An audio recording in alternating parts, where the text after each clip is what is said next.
Mereka yang ada di Senayan yang telah mengambil hak konstitusi masyarakat rakyat Kalimantan Utara yang berada di Senayan, jangan hanya diam. Kami menganggap mereka merampok demokrasi kita. Kalau cuma datang menikmati fasilitas negara tanpa berguna buat kami yang ada di Kalimantan Utara. Sampaikan itu buat mereka. Baik, terima kasih untuk pernyataan dari Habib.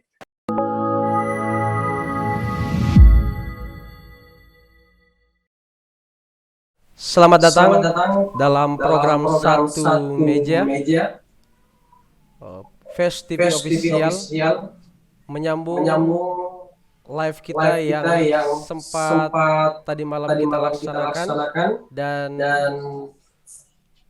kebetulan salah satu narasumber kita yang sempat terkonfirmasi berhalangan untuk hadir pada kesempatan live kita tadi malam. Namun kali ini kita menyambung live kita termengkonfirmasi langsung kepada Bapak Mayor Jenderal TNI Purnawirawan Dr. Andes Hasan Saleh sebagai anggota DPR RI perwakilan Kalimantan Utara. Mohon izin Bapak Jenderal menanggapi terkait adanya sikap dari masyarakat Kalimantan Utara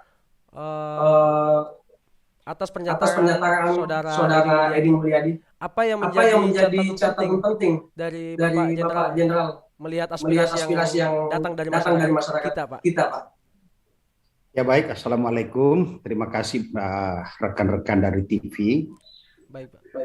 Saya anggota DPR RI periode 2019-2024 mewakili Dapil Kaltara. Saya setelah mendengar berita ini dan saya mulai mengamati video-video yang ada dan saya amati benar dengan secara seksama video tersebut apa yang disampaikan oleh saudara Edi tentang menyatakan bahwa Kalimantan itu adalah tempat jin buang anak. Detik demi detik pernyataan itu saya amati, saya berkesimpulan bahwa pernyataan tersebut adalah suatu pernyataan yang sangat menyakiti lubuk hati kecil masyarakat, tidak hanya masyarakat Dayak, tapi semua masyarakat yang ada di Kalimantan, baik itu yang datangnya dari Jawa, datangnya dari Sulawesi, itu semua tersakiti dengan pernyataan itu.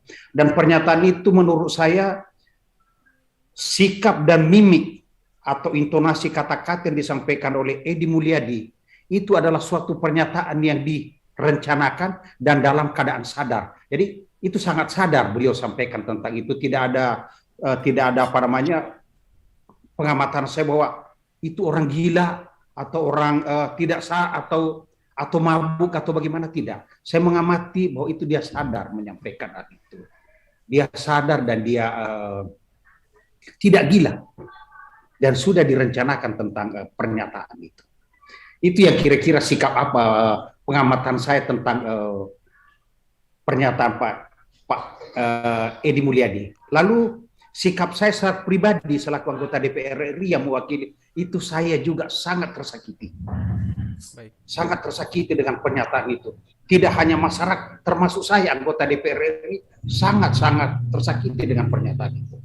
Demikian kira-kira yang bisa saya sampaikan. Baik. Bapak Jenderal.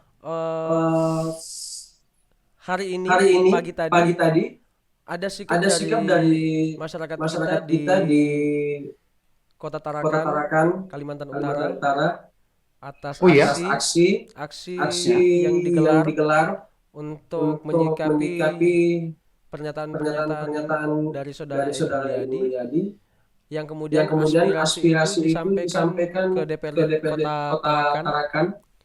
Ya. Untuk selanjutnya mungkin akan ditindaklanjuti oleh DPR RI.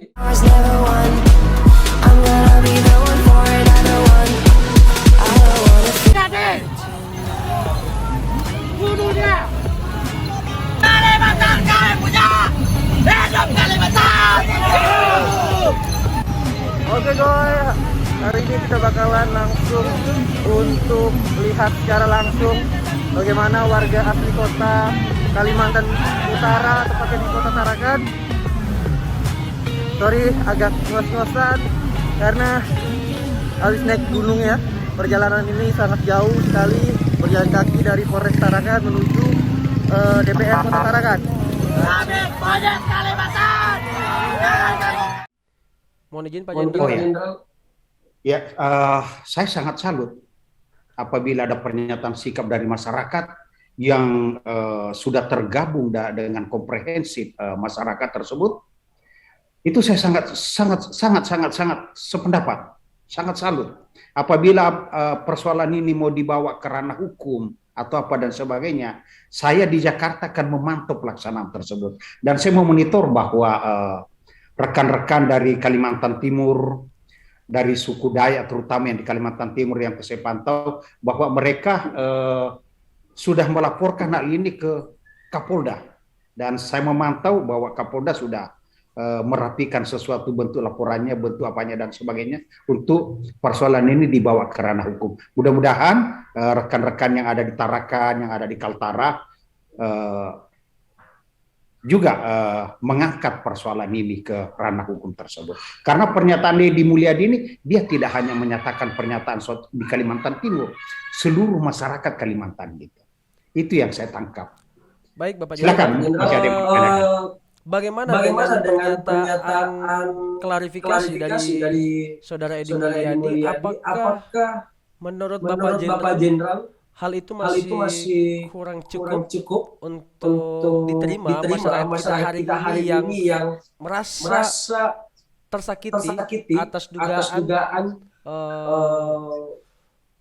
apa yang diucapkan oleh Saudara Edy Mulyadi, Pak? Ya.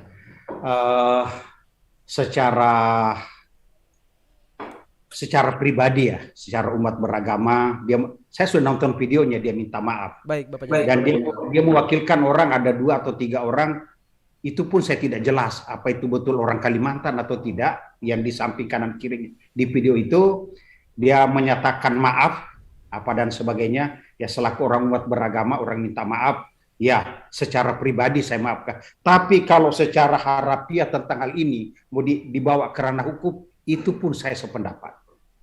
Jadi pribadi saya, oke lah, dia minta maaf secara agama, oke saya minta maaf. Saya pribadi memaafkan beliau gitu. Lanjut. Tapi bagaimana? Apakah ada sikap dari Bapak Jenderal sebagai anggota DPR RI perwakilan Kalimantan Utara? Menindaklanjuti ini dengan pertemuan dari pihak Saudara Edy Mulyadi, Pak? Kami ada beberapa teman-teman yang dari Kalimantan Timur, Kalimantan Barat, Kalimantan termasuk saya yang sudah berdiskusi tentang itu. Kita tinggal memonitor karena barang ini sudah dilaporkan, hal ini sudah dilaporkan ke Polda. Kami tinggal memantau bagaimana pelaksanaan tersebut. Kami sudah sepakat rekan-rekan yang ada di anggota Dewan DPR RI yang berasal dari Kalimantan itu sudah ada suatu pembicaraan tersendiri bahwa barang ini kalau diangkat ke ranah hukum, tugas kita harus mengamankan laporan itu, mengamankan kasus ini ke meja hukum. Artinya dalam konteks pengawasan pelaporan yang ada di kepolisian yang diajukan oleh masyarakat kita di Kalimantan itu akan menjadi atensi khusus oleh Bapak Jenderal sebagai anggota DPR RI perwakilan Kaltara untuk selanjutnya diadvokasi, Pak. Iya betul, itu pasti atensi khusus bagi kami. Ini suatu pernyataan Pak Edy Mulyadi ini yang sangat menodai kita, yang sangat menyakiti perasaan kita selaku masyarakat, tidak hanya masyarakat Dayak, semua masyarakat akan tersakiti kata-kata itu. Jin buang anak, jadi kita yang datang di sana dianggap sama dengan jin buang anak di tempat Kalimantan itu. Jadi sangat menyakiti pernyataan itu. Tapi kami akan mengawal persoalan ini, kami akan pantau apabila ada macet, kami akan telusuri. Tapi sementara kan sudah dilaporkan ke polisi, jadi kita tinggal memantau persoalan ini. Bagaimana Demikian dengan adanya mungkin sebagai perumpamaan. Kalau misalkan itu diucapkan sebagai perumpamaan.